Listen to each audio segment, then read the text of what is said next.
Hey Michelle, welcome to Inside C-SPAN. Thank you. Before we get into your new role with Ceasefire, can you tell us a little bit about your role here at C-SPAN and what you did before you joined the best team in the business? Exactly, yes. So I joined C-SPAN in 2009, and I came on as executive producer of Washington Journal, which has been my love for the past 15 years, and it's been fun watching the program grow and bringing new elements to the show and kind of new life to it, but still sticking to our mission as the flagship call-in program. And we've brought in texts and tweets instead of the phone calls as much. And it's just fun hearing a variety of voices. And we're still the only place on television where people from all across the political spectrum come to listen to each other and talk to each other and exchange ideas, because so much of the media landscape right now, people just go to have their opinions reinforced. And so here we just have a conversation, and we're doing our part to kind of bring down the temperature a little bit and have people understand each other a little bit. Before C-SPAN, I went to college here in Washington back in 1987, a long time ago. And I started off in PBS, a really small show, and then I went to McLaughlin Group, which was at the time the big political talk show. MSNBC wasn't around, CNN was in its infancy. And Fox wasn't even around yet. So I went on that show, and it just taught me a ton. It was a great opportunity. And then I've kind of stuck in this political public affairs talk show mode throughout my career. Went to CNBC Primetime. So again, this was before MSNBC. So produced Hardball with Chris Matthews, in Equal Time with Mary Madeline and Dee Dee Myers. And then from there, went to Fox News. I went to Fox when I was 2 years old. And I was 27 years old, and Roger Ailes flew me up to New York and said, "We want you to launch a new program." I'm like, great. So it was with two guys I used to work with in the McLaughlin Group, Mort Kondracki and Fred Barnes. And we launched that show out of nothing. We knew the name of the show, the Beltway Boys, but that's about it. And we launched the show together, and it was on the air for about 11 years. Worked on Special Report with Bret Baier and Britt Hume after that, and then came to C-SPAN, and it's been just a great ride for me. I love being at C-SPAN. It's the nonprofit mission really spoke to me. It aligns with my values. It's good journalism, it's public affairs, it's public service, and it's just everything my career has led up to. Wow, that's incredible, Michelle. We're so lucky to have you. Yes. You are. No, it's good. What led you to take on this new role in addition to your journal role with Ceasefire?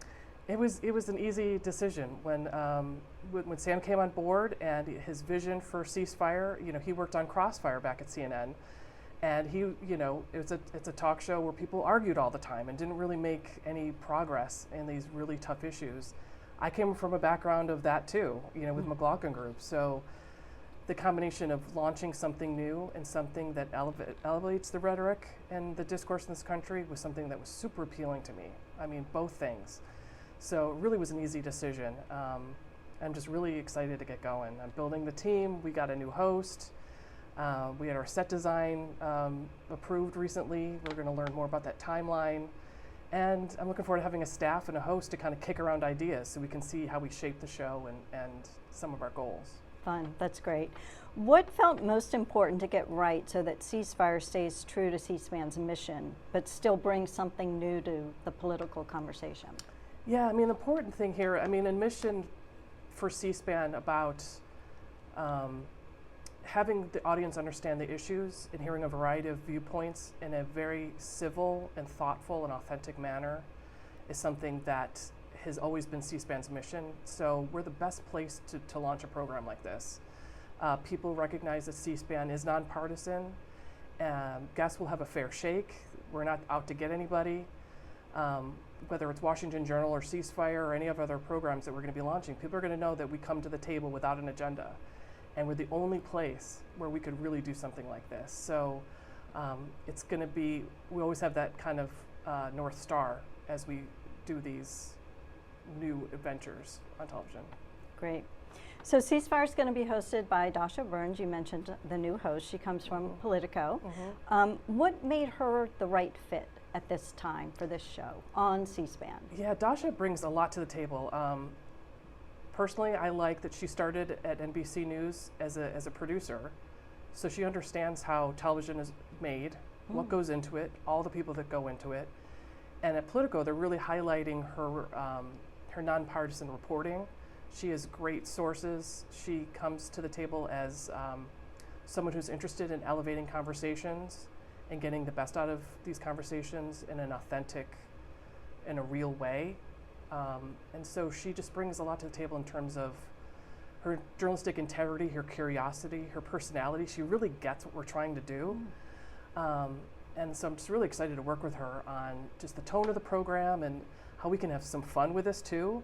It doesn't have to be a staid, boring political talk show. It can be elevating and civil, but it also can be fun and authentic. And hopefully people can walk away from the program, the guests and the viewers, kind of feeling good about themselves and good about the country, that these people may come from different perspectives, but they care about what they're doing.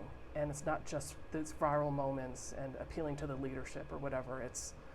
And viewers, I want them to just to have confidence and model good, positive discourse, because people disagree all the time, and relationships have been affected, family relationships have been affected.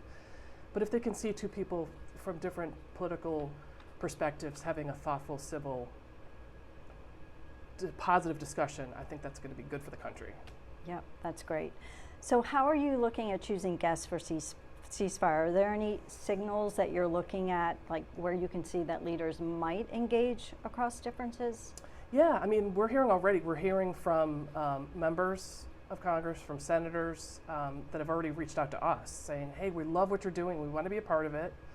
I think that there's a lot of work that happens behind the scenes that doesn't get a lot of attention, that maybe not be as sexy as, you know, people just going before microphones and bashing each other. So there's a lot of work behind the scenes on all kinds of issues. So I'm thinking we're going to get people from both sides who are working on an issue together, where it'd be like Social Security or prescription drugs or immigration, where they're working together on an issue, and then we can try to talk about other issues as well. And then there's so many strange bedfellow pairings out there too, people that you wouldn't assume or think would be friends, buddies from both sides of the aisle, and everyone has one. So getting those people on and telling their story and how they work together, and maybe some of the challenges to that, but some of the opportunities as well. So I think we're going to get a lot of those pairings as well. Great, interesting. Are there any rules that you've set for production, either spoken or unspoken, just trying to preserve that sort of quieter, collaborative tone that you're aiming for? Not yet. I mean, I think that people understand when they're invited on what the expectations are, that it's not going to be a beat 'em up show. We're not looking for that viral moment or where they're just interrupting each other, insulting each other. They get that everywhere else. So I'm hoping between our outreach to these offices and their preconceived notions about C-SPAN and Ceasefire, they'll know, okay, if I go on the show, you know, I'm not expected to agree with the other guest on everything, but I'm expected to be civil and have a productive conversation. So I'm hoping that people will get that. That's great. Michele, we're really looking forward to the show this fall, and thank you so much for sharing all this with our donors. Sure, we really thanks appreciate for asking it. me.